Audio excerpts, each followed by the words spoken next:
Are you excited? I am. So this is becoming a tradition that I really starting to love. You know, I get the buzz of talking about the state of ARI and where we are as an institute. And I just wanted to remind everyone that last year the big announcement was this. The Ayn Rand University. So all you hear me talk about for the last year, if you were around me, was the Ayn Rand University and what it means and what we're doing and figuring out really what is it that we're building. So I thought instead of giving you an hour and a half of where we are, what are we building, all of that, what stage are we in, I thought of doing that in 10 seconds. So let me play 10 seconds that will explain exactly where we are in our day.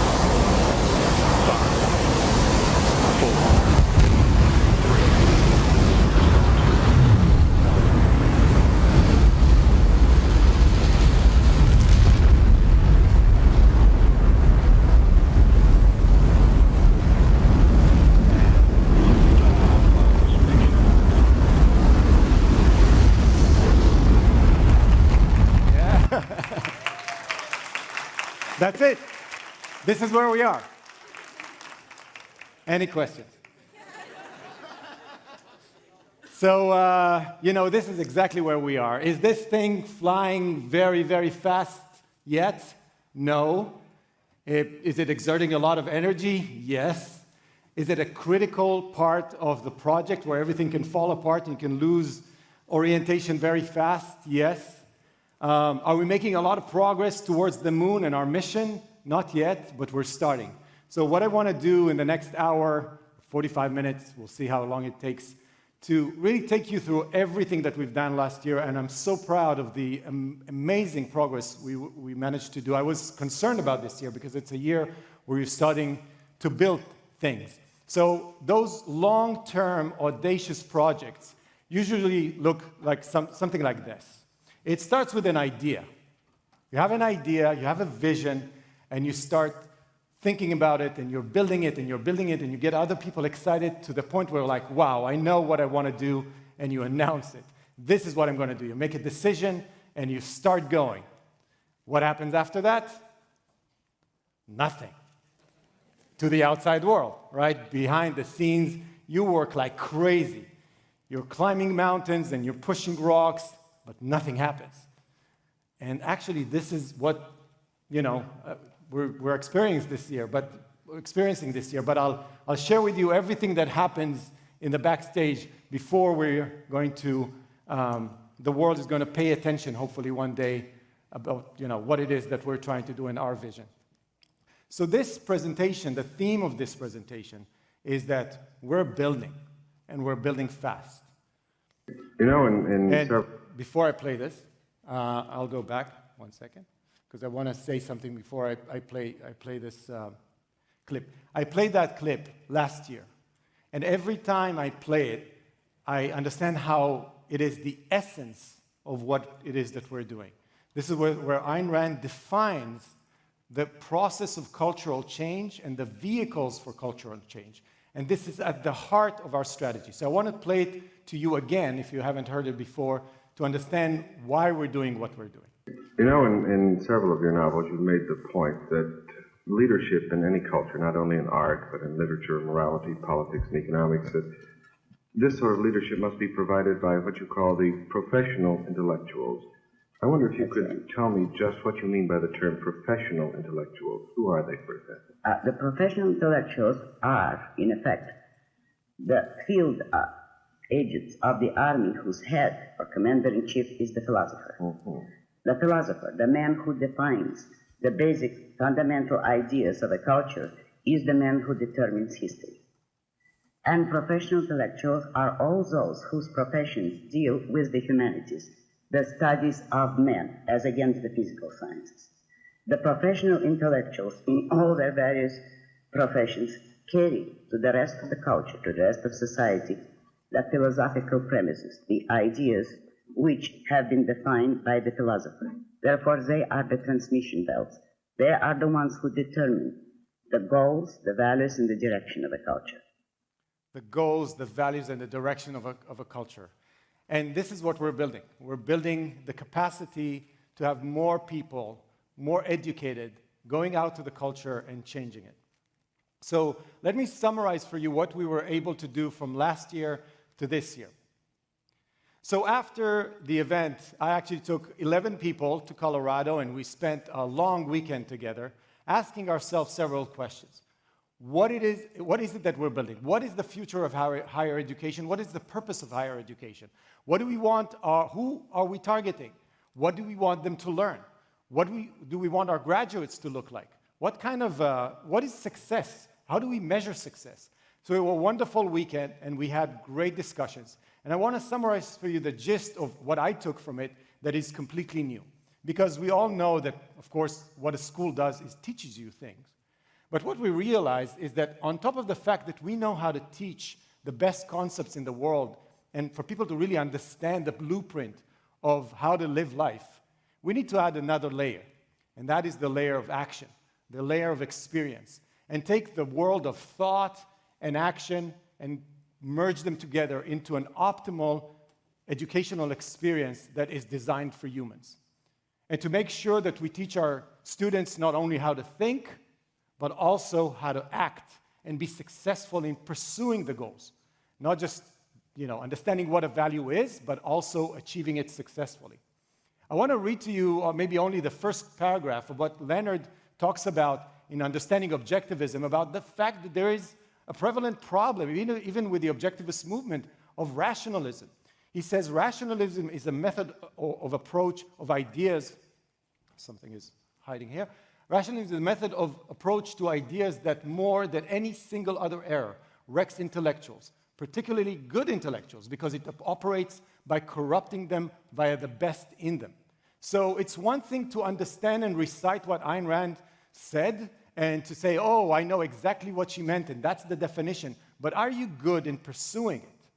Can you say I'm successful more than someone in the street that doesn't have that blueprint in pursuing my values? Is the objectivist movement a collection of individuals that leverage those ideas towards happiness? And happiness that is way above the average of any other community. Because if we want to be successful, we want to be attractive. And successful people are very attractive. So the idea is that we don't want just to inject ideas into people's minds. We want to show them how to take those ideas and operate with them. So I'll read you one more thing that I think is very optimistic from Leonard. He's saying objectivism should help you to enjoy life. It should help to make you glad that you're alive. And that is my sincere wish for you. Don't make objectivism into a hair shirt, a constant source of guilt, repression, condemnation, and gloom. Make it a means of your rational self-interest in the full sense. Let it make you happier, not more miserable, because that is the purpose. The purpose is to be happy, to leverage those ideas and not only understand them, but applying them. And there's a lot of knowledge, a lot of best practices on not just what those ideas are, but how to take them and then build your own life and your own soul. I started an initiative on my own called the Happiness Team, which I started as my own project. I sat down to write a nonfiction book, and when I was writing the outline for it, of my journey from the first moment I held Atlas Shrugged to the moment where I call myself a really happy, fulfilled person, just another tech guy that woke up to his job every day to the point where I'm living my values, and I know exactly who I am and what I love and what I respond to, and I prioritize my galaxy of values very consciously, and building my soul in the process.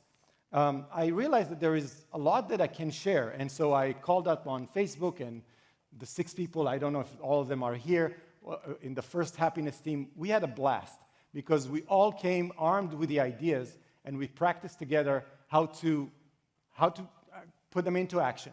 So what I do in the Happiness Team, and this is why I'm so excited about this, is that we go through a whole process of understanding, when I say me, who do I mean? What is the answer to the question, who are you? And what we realize is that the answer to the question, who you are, is basically the things you respond to. There's no other way for me to know who's behind those highs other than what you respond to. And then we go through exercise after exercise and many, many tools to answer the question, what do you respond to? What are your values? Start to map all the values in different domains in life. A new thing that, a term that I came up with is value themes in your life that are really, like I'm all in on being on stage and communicating ideas or abstract, or competitive individual sports. I don't know, that's a theme in my life. And then after you do all of that and do a lot of observation, doing a lot of analysis of types of values in different domains like career and relationships and health and rejuvenation and wealth creation that could be connected to career, but not necessarily. A lot of people say, oh, if I have to make money doing the... No, you don't. There are a lot of things that we understand together. And then the thing where really the rubber meets the road is when we get to the commitment stage and say, okay, what is the one thing that you want to take and prove to yourself that you can change or you can achieve? And then we become like an accountability team together, helping you achieve what we call the spotlight value. So we spend a lot of time planning, not just externally, but emotionally. I know that I'll hit obstacles. I know that it'll be rough, and I'm preparing myself for it. I'm doing obstacle planning. When I hit that obstacle, this is the strategy I'm going to apply. So a lot of planning in the commitment stage, and then in the monitoring and pursuit is like, let's go. Now we're going. We're not thinking and rethinking, should I be doing this? No, you said that's what you want to do. You proved to everyone, including yourself, that this is what you want. Now we're in execution mode, which is something that you need to learn. I don't know if you heard the term bias for action in the Silicon Valley. We use it all the time. It's like, don't get stuck. Go, go, go, because you'll learn much more and much faster from applying yourself in reality and learning from it than just conceptualizing, sitting on your butt on the sofa, imagining, should I be doing it? Or maybe I'll do it this way or that way. Should I, make that call to that person or not? Just do it. And so we learn a lot. And the reason why it's pursuit and monitoring, because in that process, this is where all of your emotions arise. It's like, hey, what are you doing? We're not ready for this. So dealing with emotions. In a way, I will summarize all of it as living the ideas. And I want to take you through some more ideas and concepts to understand what we're kind of building in and baking into the educational experience that we call the Ayn Rand University. Remember, when Ayn Rand says or defines value, she says value is that which one acts to gain or keep. And the action and knowing how to act and apply yourself is a big part of it. Knowing how to set goals, knowing how to prepare yourself mentally and physically and emotionally to the pursuit of an audacious goal, changing of a relationship, getting on a new hobby, going to that trip you want. Those are tough things. It's not easy. How to overcome obstacles, how to, blast through a wall that is in front of you. How do you do that? How to deal with emotions. How to manage your emotions while you're doing all of that. To summarize all of it, and I love this picture, is we're trying to build an experience that really gives you a foundation for life, or the foundations for life, not just the knowledge, but much more than that. Okay, so let me break it up into what we see the Ayn Rand University being, what will comprise the Ayn Rand University. So there's 3 pillars that we are now working on. The first one is knowledge. We've been doing that for 20 years, 35 years, actually from the first day we were established. We're educators. That's what we do. We teach. And you'll hear the amazing expansion that we're doing there. But there's two more pillars that we're going to focus on. One is guidance, and the other one is experience. And around ARU, we're going to build 3 networks. One of intellectuals and teachers that we already have, and it's growing. The second one is a network of businesses who are going to allow our students to intern and work part-time and maybe full-time. And we're already talking to, by the way, hundreds of businesses around the Objectivist movement that are dying to hire top talent. And you can imagine the average intellect and potential of an ARU student. I would hire them every day, any day. And the third one is a network of mentors, people who have subject matter expertise, that we connect students to and say, okay, you love the sciences, you want to build a plane, you want to run a startup company, and you want to be an intellectual. We have people that have already succeeded in doing this. We want to leverage the community in a much more efficient and effective way, and those are the three networks we're going to build. Okay, so I want to start by not talking about the product, but the marketing of the product. We always forget that you never hear about those huge projects and products that nobody ever launched, what we call the white elephants, right? You don't want to build a project that looks like that, right? So what I don't want to do is build the best humanities school in the world, the best philosophy school in the world, and then have 2 people show up every day. So the reason why I decided to start with marketing, because I think it's a huge challenge that sometimes we just forget, oh, I'll build a product and everybody will come and use it. It doesn't work this way, and I think we can learn a lot about that. So we've made a lot of progress since we had to get together in a room and listen to Leonard Peikoff's from tapes, and or walking around with our Walkman and our cassettes. I even heard stories that people were hanging out in libraries, waiting for other people to approach the Ayn Rand bookshelf to make friends, right? Or they would write their phone number in the book saying, please, if you're reading this book and you like it, call this number. So we don't have to do this anymore, right? Actually, I heard from Boaz that when he did his, after the army tour in Europe, he rented a van and printed on it, like, who is John Galt, with a big question mark. And every day there were a couple of notes waiting for him on the windshield. So Boaz is very creative, by the way. So you don't have to do it anymore, right? We made huge progress. Today, if you discover Ayn Rand, there's nothing standing between you and her as far as her ideas. You can download an app. You can go to YouTube. You got everything for free. You got 2 talks a week on Clubhouse. For the older people in the room, I apologize, but there's this thing called Discord, and you can go on any server and ask the intellectuals any question, so it's much easier than ever before. But the question still remains. How do we get more people to read Ayn Rand or to be aware that she has this amazing system of ideas to offer? How do we get more people to read Ayn Rand? So I want to start with the first aspect, which we call growth. And never before, I'm going to share the stage with 3 amazing people that helped me build this product. And the first one is going to be Aaron Freed, the Director of Growth of ARU. Welcome, Aaron.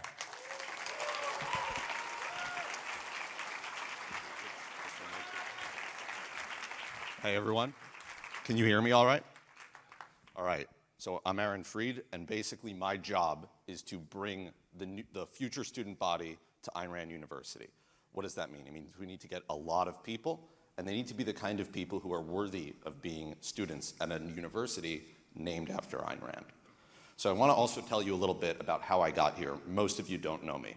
So Tal had reached out to me a little over a year ago because I was a student in the OAC. And we talked a little bit about my background. I had helped out at startups, an education company, an online school that had dozens of students. I helped them get to hundreds of students. I founded my own software company and was thinking at the time about creating an online university around the humanities. Tal convinced me that this was the place to do it. So we had a bunch of conversations about how do people get to OAC, the Objectivist Academic Center, which is the progenitor to ARU. And it looked a lot like this. It's a path, a narrow, winding path through the forest. Only a trickle of people get through here, one at a time, and we kind of hope at the end that somebody will come out. It's kind of like waiting at the library stacks for someone to get an Ayn Rand book. And we'll come to this later, but my job is obviously to grow the amount of people coming through. So what do? We wait at the end, we wait at OAC, and we ask people, how'd you get here? How did you find out about Ayn Rand? And then how did you end up eventually enrolling in OAC? And here's what they told us. Well, usually it's someone important in their life gave them a book. I know that you'll like this book. Read it. And then they read it and it changes their life. Many of you have had that experience. Some people they were listening to Rush They saw a reference to Ayn Rand or heard about it, they looked her up. Some people heard about Rand on YouTube. That was me. I saw the Donahue interview where she's in the red dress. Other people saw the Mike Wallace interview, right? This is probably sounding familiar to a lot of you. Some people read it in class in the Free Books for Teachers program. Some people participated in the essay contest. Maybe they just, wanted $25,000 and then they liked the book. Others were on YouTube listening to the Yaron Brook show. This is a super common one. Everyone listens to Yaron. But as these things, all these different pieces end up converging in a common set of experiences, which is reading Ayn Rand's core works, The Fountainhead, Atlas Shrugged, and all of the nonfiction. But after people read that, it diverges yet again. They listen to her lectures. They listen to Dr. Peikoff's courses on the app or on whatever those tape things were. And sometimes they get together and they talk in groups. And then the paths start to come back together. People come to, they come to the Institute, they come to the app, the conferences, and eventually they enroll in OAC. So this should be obvious what we need to do here, right? You just connect the dots. So this is our marketing plan. Yeah, this is the intrinsically correct path to learn about objectivism. So anyway. We've done a little bit more thinking and realized this probably won't work. And essentially, you need to essentialize, right? We need to think about the different stages of people's development, first from discovering Rand, eventually to becoming a committed student, the kind of person who would be sitting next to you here at Ocon today. So we named each of these stages. At the very top of this funnel, you have awareness. Someone first learns about Ayn Rand. Then they start becoming a Rand reader. You've all had the experience where you said, hey, there's a philosophy here. I'd like to learn about that. You start self-studying. You start consuming everything you can about Ayn Rand and her ideas. And then you engage. You start coming to conferences. You start meeting people. You get involved. And then eventually, you get committed to the ideas. You really consider yourself part of the movement, or even just someone who considers it a responsibility to yourself to learn these ideas. But there are a lot of people out there who are becoming aware of Rand, a lot of people who are trying to read her books. How do we actually make this flow work with all the different paths that people can take? Let's talk a little bit about that. So this is really a technology problem. This is something we haven't been able to do, but over the last year since we started the ARU project, we've spent an incredible amount of time making sure that every single piece of our content, every one of the interactions that any student can have with us is synchronized into a central database. And this means if someone submits a contest, like an Atlas Shrugged essay contest,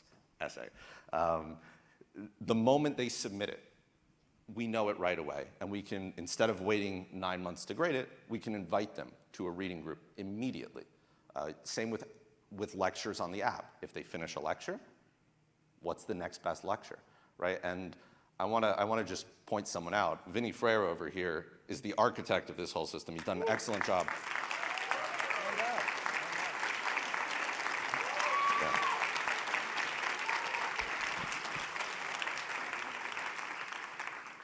It works really well. You'll see in a minute.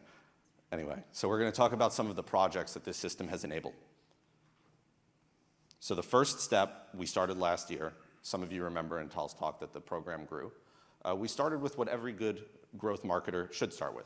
You harvest your low-hanging fruit, right? So we wanted to find the most engaged students with the Ayn Rand Institute's programs and convince them, hey, enroll in Ayn Rand University. In other words, we got good at sales. And what happened from that, we doubled the program last year, and we have a goal now of doubling again this year. Applications are open, by the way. But the problem is we've harvested all the low-hanging fruit. What do you do then? Well, you have to make more. You have to work your way up the funnel. So what we're working on now is creating more and more educational programs and connecting them where people first, they would be lonely. They would write an essay. They would listen to the books or listen to audiobooks, listen to lectures, and they wouldn't know anyone else. Well, now we have reading groups. right? So this is a way of bridging people from being a Rand reader with the nonfiction, or with the fiction, and then getting them into the nonfiction. And this is a brand new program. It's grown at a great rate, and I want to show you a little bit about this. So this is something we started back in October. The first batch of reading groups, only 55 people. Now we're looking at 195 signups. The best thing about this, a lot of that 195 number, and I know some of you are in here, it's people who are taking 2, even 3 reading groups. And that's because they're excited, right? They've been reading Ayn Rand alone for months, years. They don't know anyone. And here's an opportunity, log on to Zoom and talk and ask questions and learn more about these ideas with a community. And the person behind making these numbers go up is Jen Manjaras. I think you're over there. I saw you. Good job.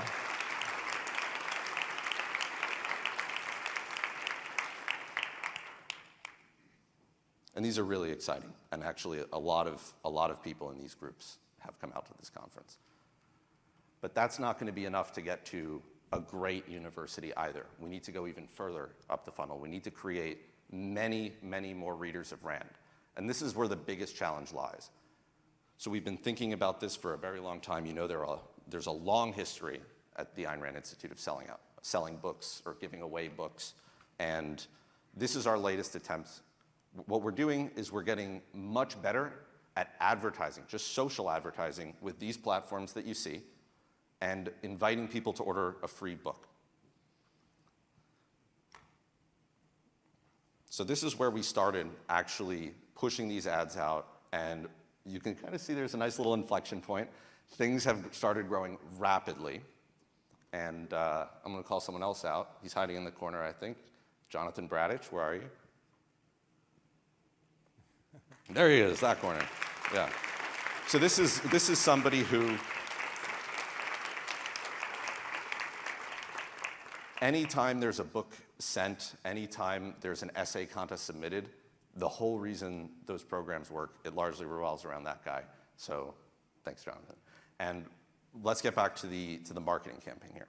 So what you can see is a piece of rapid growth. But what really matters here is that this is something that scales, and scales predictably. We know the price of bringing a new Atlas Shrugged reader. Can you guess what it is? It's very simple. We put this much money into a social media campaign, and one Atlas Shrugged reader comes out. Money in, readers out. Pretty clean. So if you put it all together, this whole funnel, you get the idea of the very first draft, the first set of projects that bring people from awareness of Ayn Rand, first discovering her, all the way to becoming committed enough to enroll in Ayn Rand University. And this is the foundation on top of which we're going to build massive growth into the future, growth that looks like this, where we'll be aiming to double for many years into the future as we have. And what we're planning to do is take that trail from before and not have an empty highway, but a bustling fossil future type highway where just many people are discovering Rand, many people are choosing to learn more about her, and I'm incredibly excited to be working on this. We have a great team, a great mission, and I'm going to get out of the way as soon as I can because you're about to hear about the fact that we have a great product on the way as well. So thank you all. Amazing.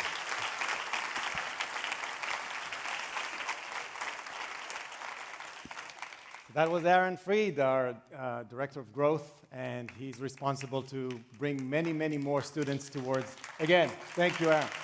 Amazing. Okay, the next thing I want to focus on is not the academics themselves. We'll go with that last. I want to talk about the new facets of the Ayn Rand University, and to talk about guidance and experience, I want to invite, there was a joke, we call it Donnie Ive. No, it's not Donnie Ive, it's Don Watkins, the Director of Coaching and Mentorship for the Ayn Rand University.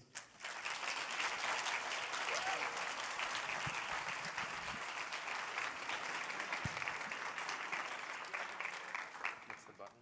Just the green one. All right, I'm Don, and in 2006, One of the greatest things that I could have ever asked to happen happened in my life when I was invited to come work at ARI to become an objectivist intellectual. And for the first few years, most of what I did was learn how hard it is to become an objectivist intellectual, build up the tools and abilities that would allow me to talk about objectivist ideas in a true, impactful way. And most of that success I attribute to the fact that I got personalized feedback and mentorship from people like Yaron Brook, Onkar Ghate, Keith Lockett, Alon Journo.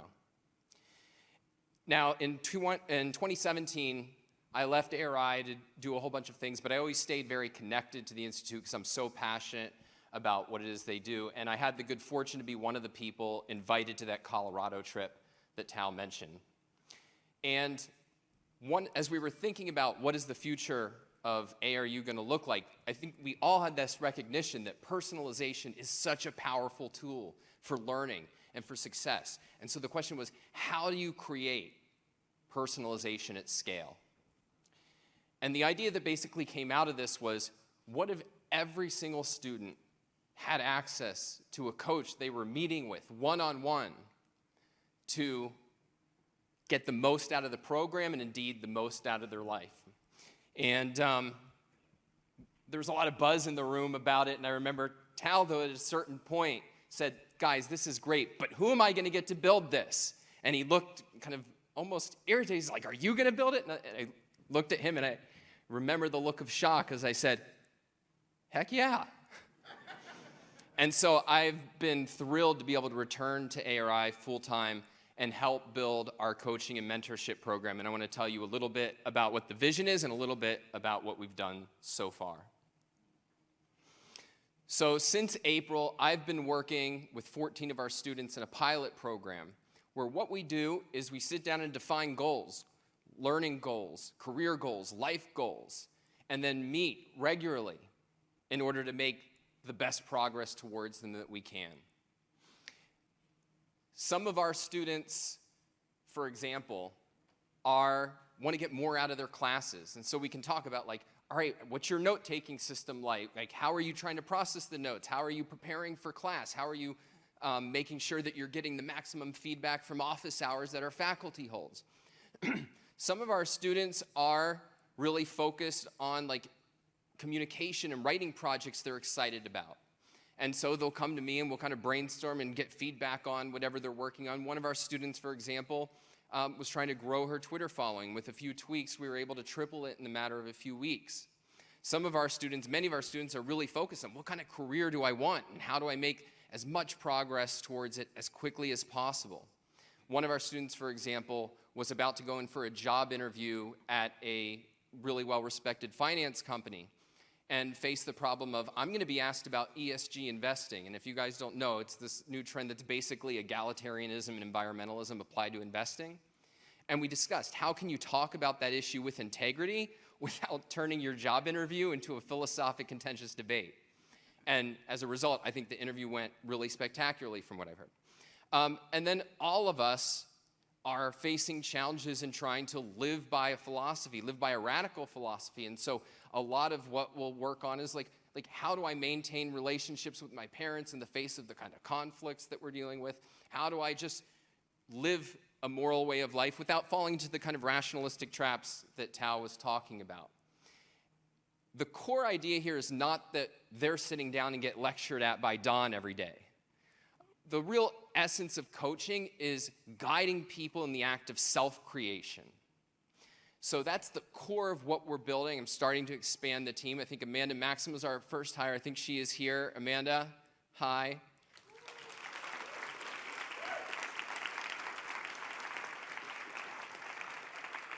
And so the aim is that ultimately every Ayn Rand University student is going to get that one-on-one attention that really skyrockets your ability to learn and live a philosophy. But of course, as Tal talked about, we have the stress on action as well. And so part of what you need to act to build a kind of career that you love is you need more than just kind of a coach. You also need subject matter experts. You need people who, you know, if somebody wants advice on writing, I can give them advice on writing. But if I have a student who wants to do philosophy of science, they need to be talking to a philosopher who specializes in philosophy of science. Or if they want to be at the cutting edge of AI, they need to be talking to somebody in AI. And so we are building a network of mentors who can, across the fields that our students are focused on, provide them with that kind of specialized subject matter guidance.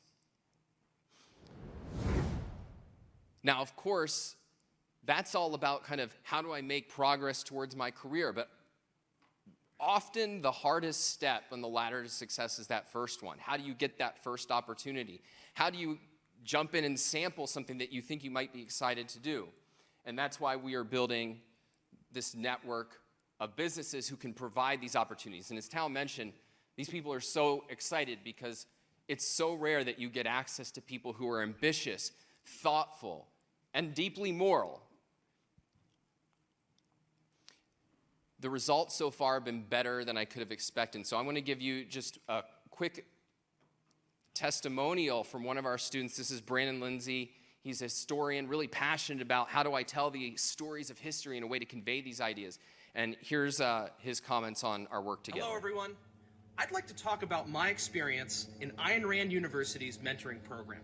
In just a few short weeks, I've received tremendous value from the program and from my meetings with Don Watkins.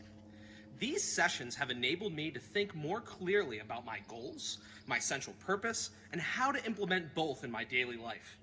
Equipped with these insightful lessons gained from one-on-one mentoring, I am closer than ever to achieving my childhood aspirations. As someone who undertakes ambitious, long-term projects, the mentorship program has helped me develop specific goals that can be achieved in a reasonable time frame. And along the way, I've received invaluable feedback to further improve what I'm working on. For instance, this fall, I'll be teaching a course on the history of Connecticut, an undertaking made all the better thanks to my one-on-one sessions. I have no doubt that future students will benefit from this program as I have. And special thanks goes to the Ayn Rand University for their tireless support and funding of incredible programs like this one. Thank you.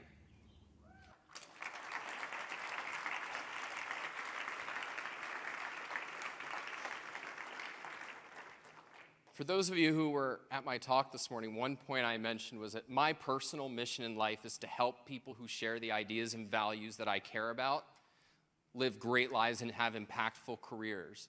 And so this is why I'm so thrilled to be in this position, because I get to wake up every day thinking about how to give our amazing students not just the knowledge they need to survive, but all of the foundations for life. Thank you. Donnie I. Don Watkins. Don, thank you very much. And I can't be more thrilled to have Don lead this new experimental part of building ARU.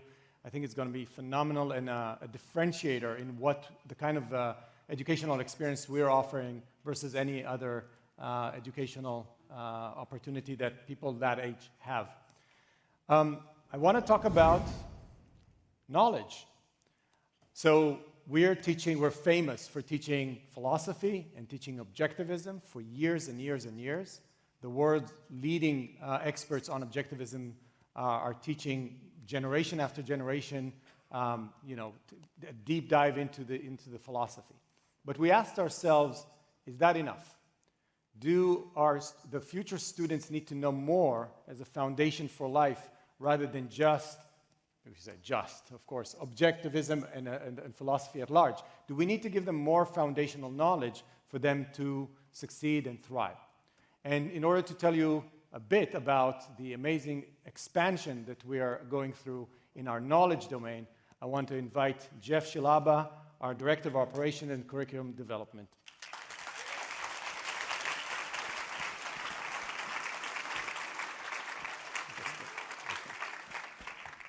Thank you, Tal. So as Director of Operations at ARU, I'm responsible for the ARU product and the participant experience. I know many of you.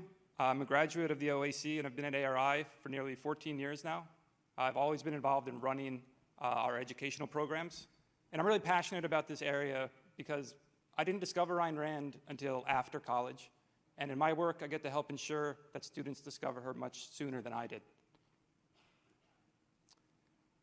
So in our mentorship program, Don talked about always helping students to develop strong foundations in their personal lives. My job is to facilitate a curriculum that gives students the foundations of knowledge they need for fulfilling life. And we've talked a lot about this question this year, and we realized that, well, such a curriculum, it's rooted in the types of courses that have been the core of our education for decades. And that begins with courses in philosophy, and the subject of philosophy. Such courses explore ancient and contemporary thinkers, and how objectivism is distinct in the history of the field. And of course, ARU offers courses on objectivism that foster a deep knowledge of Rand's radical system and a first-handed understanding of her ideas. The world's best experts in objectivism are at ARI or are closely connected to the Institute. Teaching objectivism is what ARI will always do, and it remains the heart of the ARU curriculum.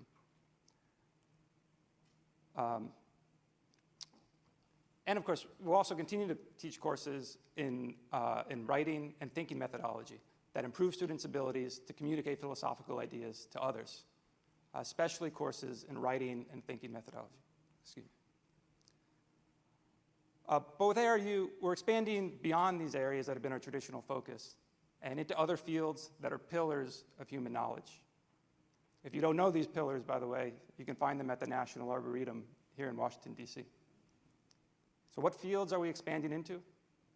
Well, the following list is not exhaustive. It's just an initial set of disciplines that we're focused on. We started with the literature, the physical sciences, law and government, work and business, history, economics,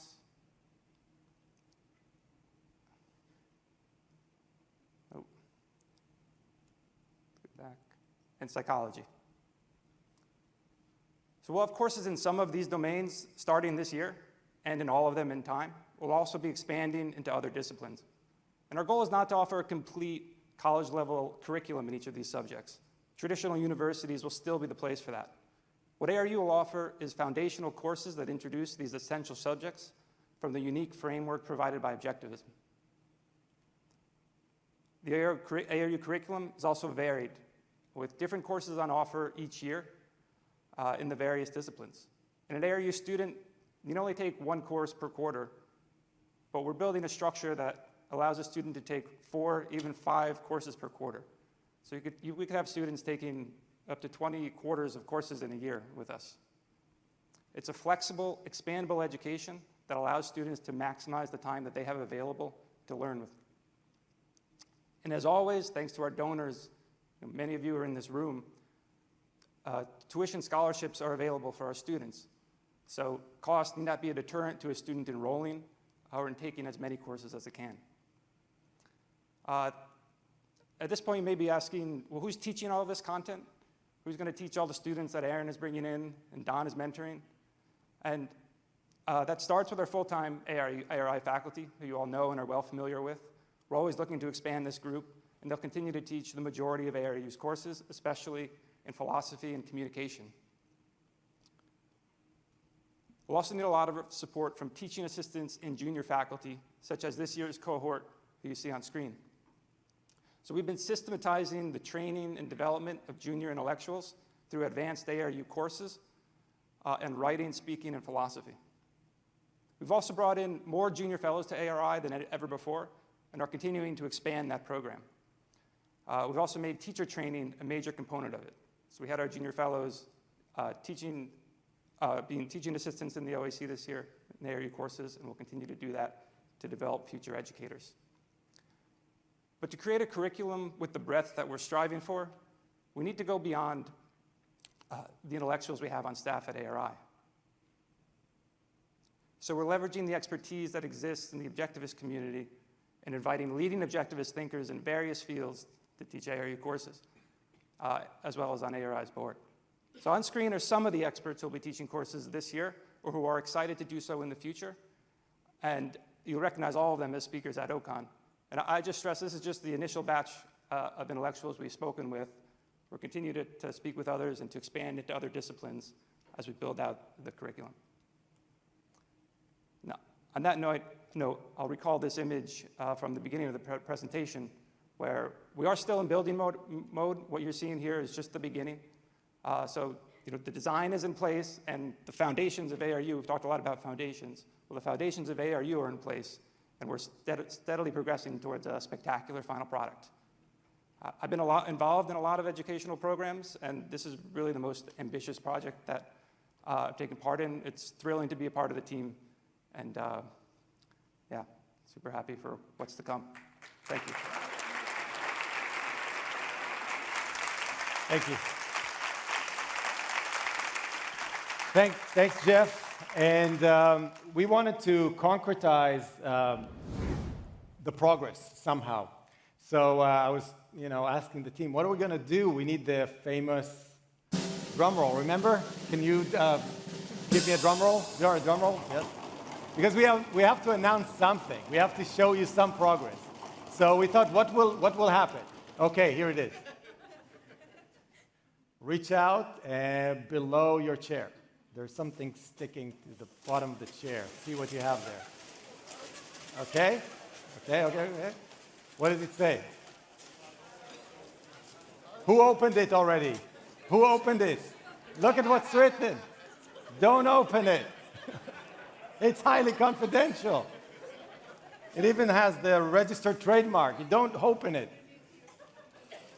Okay, so really to concretize the amazing progress that we're making, now you can open it. I'll try to open mine and see what's inside.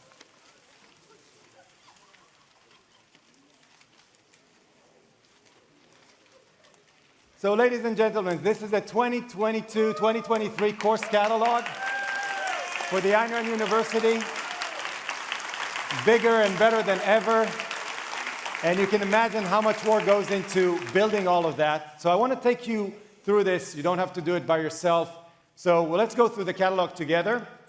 And Jeff will help me here because there's a lot to go through. So I'll go through the courses really quickly, telling you a little bit about it, what it is. Now, here's the deal. If some of you are very, very excited to take a course, the most animated person about how great that course is might get a free ticket to that course, and it's a $500 ticket. So if you're really excited, make some noise. So I'm going to go through the courses. If you really want to take it, make some noise. So the first one, we're creating a new course. I'm super excited about this course, taught by Onkar Gate, called Objectivism through Ayn Rand's Fiction.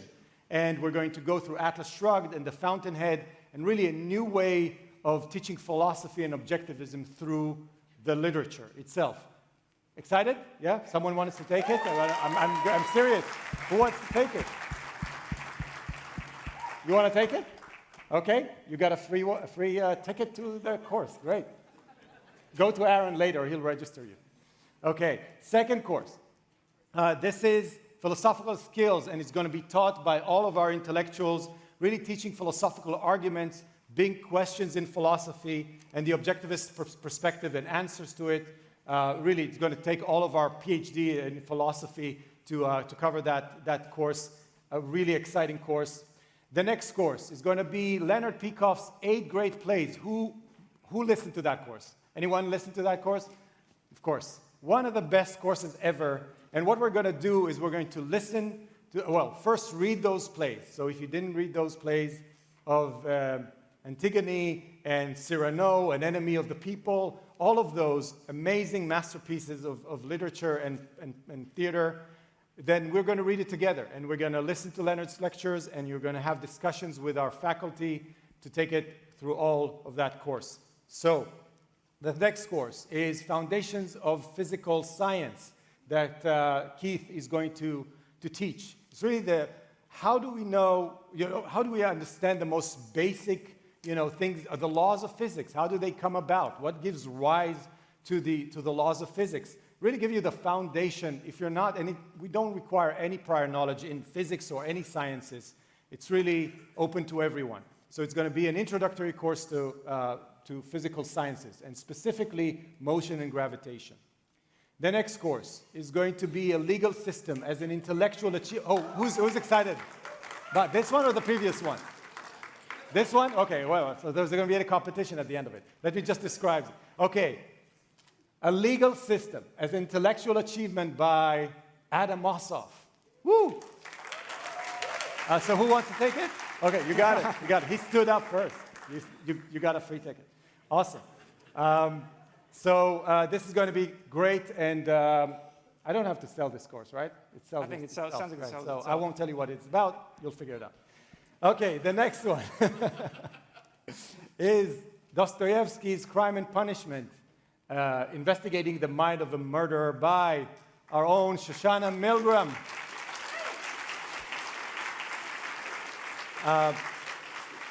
There's an Ayn Rand quote that says, Dostoevsky gives me the feeling of entering a chamber of horrors, but with a powerful guide.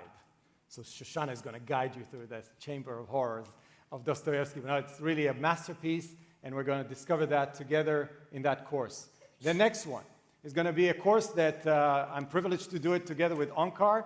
We came up with the idea of how do we marry the power of philosophy, but also the principles of success in applying it in the work environment and business. So we're going to do it together. It's going to have numerous successful entrepreneurs and people from all fields giving guest lectures with us, and us talking about the importance of work and all of the principles of successful business making.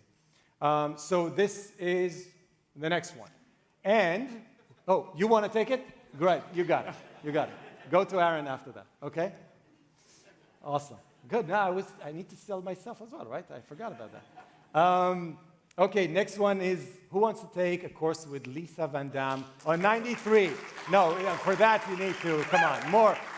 Something more, come on. Who wants it? No? Yeah? You got it. Yeah, more excitement over there. Awesome. So Lisa is going to take us through 93, and you go, the author that Ayn Rand called the greatest novelist in the world of literature. So that's going to be exciting. The next course is going to be Objectivist Seminar Foundations Year 2. And the reason why it's Year 2, this is really the flagship course where we're going deeper into objectivist epistemology, ethics, and politics. We're doing that now in Year 2 because Year 1 is going to be Objectivism through literature. So that is going to remain our core flagship course. The next one is going to be Introduction to Writing with Keith Lockridge. If you haven't taken that course, doesn't matter if it's, yes, it deserves a lot of applause. It's one of the best educational experiences I went through in the sense that I thought I knew how to write, but then I didn't. Because Keith asked me to tell you, okay, what are you going to write about? Just the subject and the theme, and then write it down, and then I don't know how to do it in a rational, structured way. It's really a course in thinking, not just the writing. So we're going to offer that. Who's the auditor who wants to take this course? An auditor. You got it. She said, wait. No, she was closer. I'm sorry, I heard her first. You got an auditor place in that course. Okay, and next one. We're going to do intermediate writing. This is for people who took the basic writing, and Keith is going to continue to work with people who are improving their writing skills. And we're going to have an oral communication workshop with a master, Yaron Brook. So who wants a course of learning how to speak? Okay, Roberta, I see you. Okay. You want it? You got it. You got it. Okay, I see you want to be a public speaker, so awesome. Great, so Yaron is going to have you write something and then present it, and then he's going to crucify you. So, no, seriously, this is great, and he's going to do it with other faculty. The next course we're introducing is going to be the Road to Critical Race Theory. We've done that course last year. It was a success. Who wants to learn with Nikos of the... Okay, you're interested? Awesome. All of you guys go to Aaron after that. He's going to register you to the courses. Really, what gave rise to critical race theory and the intellectual movements that really paved the way for it. And the next one is going to be Thomas Aquinas. I don't want to say, where's Robert? He will kill me if I say it wrong. Will I say Summa Contra Gentiles? Is that okay? Okay, awesome. So I don't know if you heard his lecture today. I wasn't there, but I heard it was amazing. And we're going to, this is an example of how we're going to go deeper and deeper into different thinkers and people who really want to specialize in understanding philosophy. This is an advanced course, so this has prerequisites. But who's interested in Aquinas? Who's interested in Aquinas? Brandon, are you interested in Aquinas? I see another hand over there. I think Brandon is more excited. Come on, Jonathan, I expected more. Okay, so Brandon. Okay, persuasion mastery. Who was there in Don's talk this morning? Who woke up? Okay, how was it? Was it amazing? I thought it was amazing. What? Yeah, oh, that's how you do it. That's it. Okay, you got it. Half price? Oh, okay, half price. Okay, you got it. Okay, so, and last but not least, I just want to give you one example of what we call a 5,000 course. So you see all those courses that are going from 1,000 to 5,000 according to the prerequisite. Our junior fellows, our advanced faculty are going through advanced writing and editing. This is where Ilan comes in, and they're trying to write for something like a new ideal. This is really the highest level of writing and editing that we go through. Yeah, but if Yes, you're an advanced student of Objectivism and you're pursuing an intellectual career, do talk with me or with some of the faculty at ARI about our Junior Fellows program. If you're in that program, you can take this course along with a lot of other training opportunities for junior intellectuals. Yeah, don't assume you don't qualify. Ask us if you qualify, if you have other experience that is relevant. We'll talk to you about it. So I asked the team, okay, so who's going to sell all of that? And they all looked at me. So I'm going to be the salesperson here. You're asking yourself, what is that? You know, what do I do with this? So if you're getting excited about learning one of those courses, and again, it's for everyone. This is an open university, not just for young people who are on their way to become, professional intellectuals. If you want to take the courses, please help us, because it helps with tuition. It helps with the experience of people who understand Objectivism and have the life experience. It makes all of those discussions during the courses much deeper and better. So I urge everyone watching at home and here, doesn't matter what age you are, the level of exposure to Objectivism, we want you in those courses. You'll learn a lot. It's so much fun to take them as auditors or as graded students. You decide. By the way, it's open to everyone. If you are 75 years old and you want to take it as a graded student, talk to us, okay? So it's not just open as an auditor. What do you have to do? Just scan the codes, and the registration is open. The team has worked tirelessly. You saw, I don't know, you see them working, even in the lobby, they opened a workshop. And so the registration is open, you can take it. I want to give you the details. So option one, if you really want to help us, and you want to take as kind of an all-you-can-eat year with us, for $5,000, you can really take any course you want.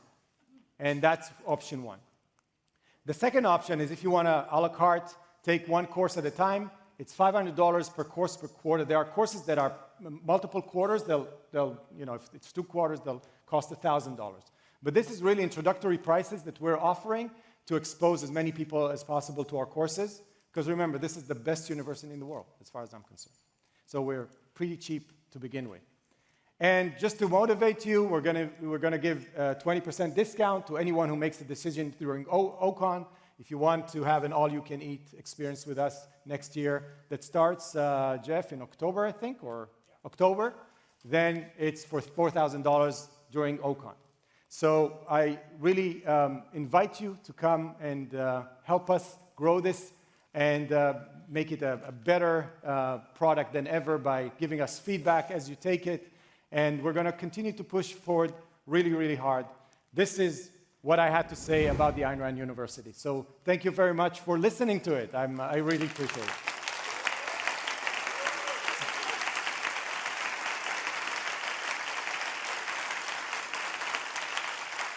Thank you. I want a couple of things to finish with. First, as I started and I quoted Leonard, this is all for one thing. And objectivism is to guide you towards happiness. And what this is becoming a narrative with everything we're thinking about. This is to make this community, this movement, a movement of happy, fulfilled people who are leveraging Rand's ideas and blueprint towards a better life. And our mission is to create the educational experience, not just for young people, but older people, wherever you are in your life, to understand the ideas better and live them better. So, and one last thing, I want to offer you a unique experience next year. The unique experience is going to be what I call the European OCON. So if you didn't make plans for next year, I want to invite you to the next Ayn Rand conference in Europe, because it's going to be quite unique. So let me show you where we're going to do it.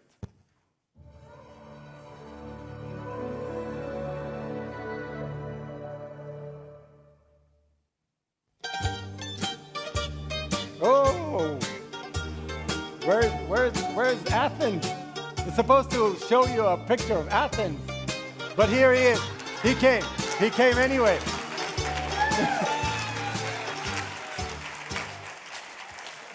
Okay, so we're going to do the Ayn Rand conference next year in Athens, and I brought the Athenian, you say, right, to convince you to come. And what I want to say is it's not just a conference. We're going to plan to do much more than that. So it's going to be a unique experience, because don't think of it as a conference where we will be inside four walls. The whole of Athens is going to be our conference venue. We are going to walk on the streets that giants of philosophy have walked. We're going to have great food, but also we are going to have some of the top experts in philosophy, the top experts of Aristotle, and they are going to give us guided tours. So it's going to be a great experience. We're going to be immersed in the atmosphere of Athens, in the atmosphere of Greece, the most beautiful city, obviously, and country in the world. So you're all invited. Put it in your calendars, 7th, 8th, and 9th of April. So see you in Athens.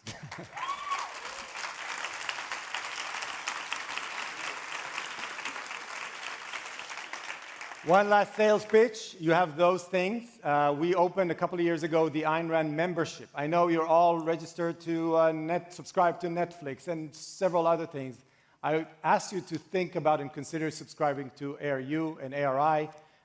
Those are the monthly programs that we have right now. It comes with a lot of perks during the year of what we will give to anyone who will subscribe to our membership. Trade with us. We're trying to create a ton of value with your hard-earned money that you invest in us. We'll continue to do more.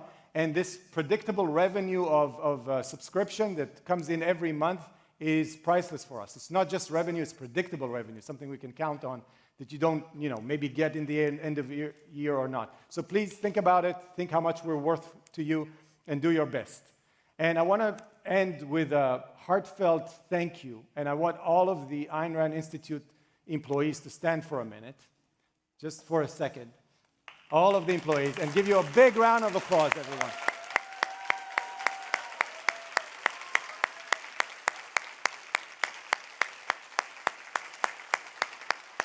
Those people work tirelessly all year long, and they're doing an amazing job. I've never been more inspired and motivated to, I shared in the gala yesterday how people ask me, are you like this in every job? No, this is the best job I've ever had. I said last night that even in the days where I was growing a startup company in the Silicon Valley, I don't remember myself being so motivated, so focused, so inspired by a mission, and hopefully we'll do it for many years to come. So thank you for supporting us, and we'll see you around. Thanks a lot. Thank you.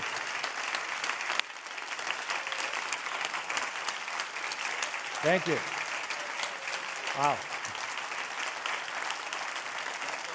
Thank you. Thanks a lot. Do we have any time for questions?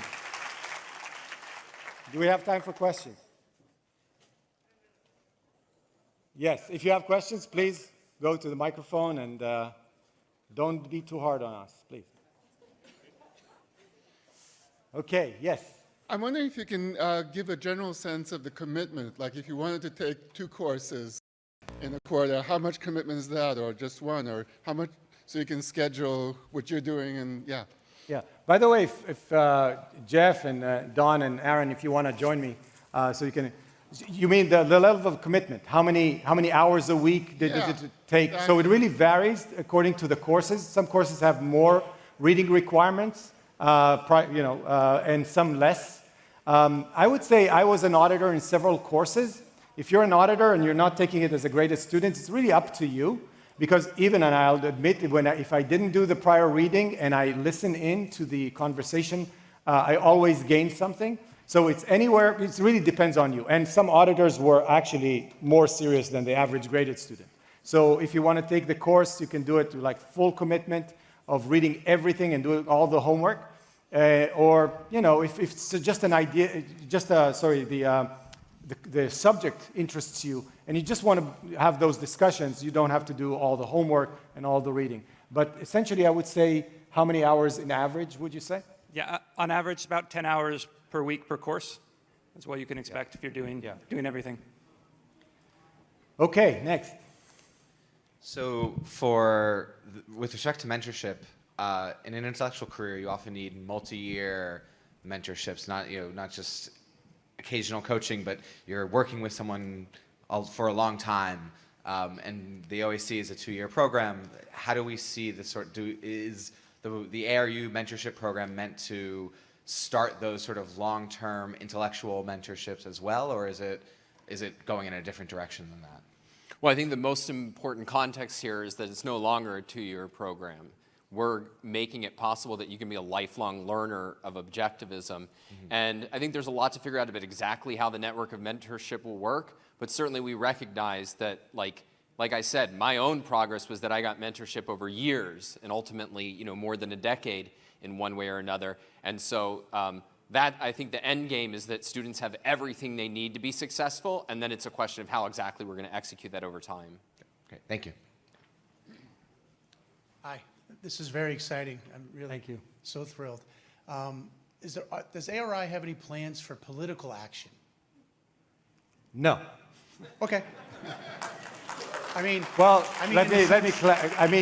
We're not a think tank. We're not a policy organization. We are writing and speaking, as much as we can about politics. What we're writing about every week, what we're talking about. So politics, of course, but our mission. I want to remind everyone, it's very important to know what we're not doing, and we're not going to start a unit that goes and fights battles here in Washington, right? And so we're very true to our mission and our charter that defines us as an educational organization that is focused on propagating objectivism through educational activities. And that's what we're doing. Thanks. I'm coming from the perspective of maybe a high school student or a college freshman, of how would they come to you and say, well, I've got a full slate of classes? Like, would they first come and talk to the mentor program and figure out what the curriculum should be with you all? Or do they start right away? Or do they start with a reading group first? Like, would they first come to the mentor and say, and they'll say, we'll start with the reading group? Like, what's the makeup of what their coursework might be? I can answer that. So that would be based off of exactly all of these details that you're talking about. Now, we will have some required content for students to take, but the minimum is they would just take 1 course per quarter. So that would be the required course.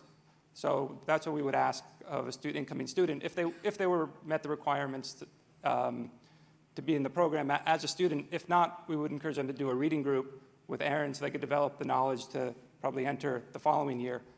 We're also talking about the opportunity maybe in the future of having something like a gap year where if a student is transitioning from high school to college, they're taking the year off, well, could there be a program where they take as many courses as they can to fill their time so they enter college with the background in all of these disciplines that we've been talking about today. So that's what we're aiming for.